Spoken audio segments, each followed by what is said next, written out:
चौंक है कश्मीर चौंक मुज़फ़राबाद जो कश्मीर जो गादी चवंदा आहे उनजो ही चौंक है। इंतहाई ख़ूबसूरत नमूने सां ठाहियो वियो आहे ऐं बांगुरियूं हथ जो निशान है वो ठाहियो वियो आहे जो फतेह जो निशान है। तव्हां मुंहिंजे पस मंज़र में ॾिसी रहिया आहियो ॾाढो ख़ूबसूरत मंज़र है।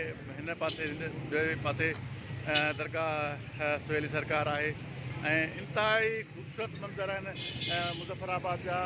ॾाढो सॼे हुक्मराननि खे ॾाढो ख़ूबसूरत करे ठाहियो आहे। पाण हिते मथां अगरि रण शेर मोहम्मद आहे, रण शेर मोहम्मद तव्हां किथां ॾिसो हिन ख़ूबसूरत मंज़रनि खे कीअं इंजॉय करे रहिया आहियो त हिते हुक्मराननि पंहिंजे आवाम सां केॾी सचाई कई आहे, केॾो शहर खे ख़ूबसूरत ठाहियो आहे, जो तरफ़ फनकारी आहे। तव्हां किथां ॾिसो?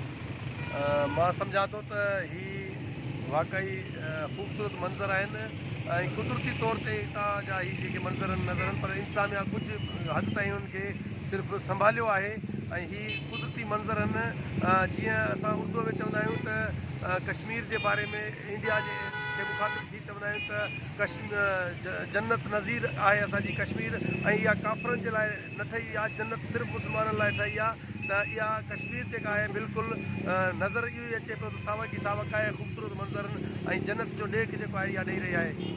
जी ज़ाहिर कयो मैंने किथां ॾिसो पाण आज़ाद कश्मीर जे गादीअ जे हंधि बीठा आहियूं मुज़फ़राबाद में, किथां तव्हां नज़ारा ॾिसो जो तरफ़ शहर कीअं थो नज़र अचे? तमामु बहितरीनु। हिन वक़्तु असीं जेको बीठा आहियूं इहो मुज़फ़राबाद जो मुख्य चौक आहे ऐं हिते दरगाह सॼी साईं जी आहे ऐं हिते हिन वक़्तु तमामु ख़ूबसूरत नज़ारा तव्हां ॾिसी रहिया आहियो ऐं चारे पासे पहाड़ी पहाड़ आहिनि, पहाड़नि जे मथां घर ठहियल आहिनि ऐं उन्हनि घरनि जे मथां जेके रात जो जेका लाइटिंग थिए पई तमामु ख़ूबसूरत आहे। पर पाण लेट पहुतासीं इहे नज़ारा दोस्तनि खे तव्हां न ॾेखारे सघियो।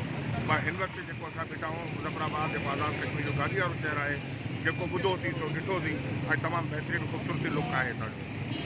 जी तव्हां दोस्तनि जा वीचार ॿुधायो, इंतहाई ख़ूबसूरत ही चौंक कश्मीर चौंक ऐं तव्हांखे हर लम्हे खां बाक़ाइदा आगाह कंदा रहंदासीं कि तव्हां सफ़र जो असां सां गॾु मज़ो माणे सघो।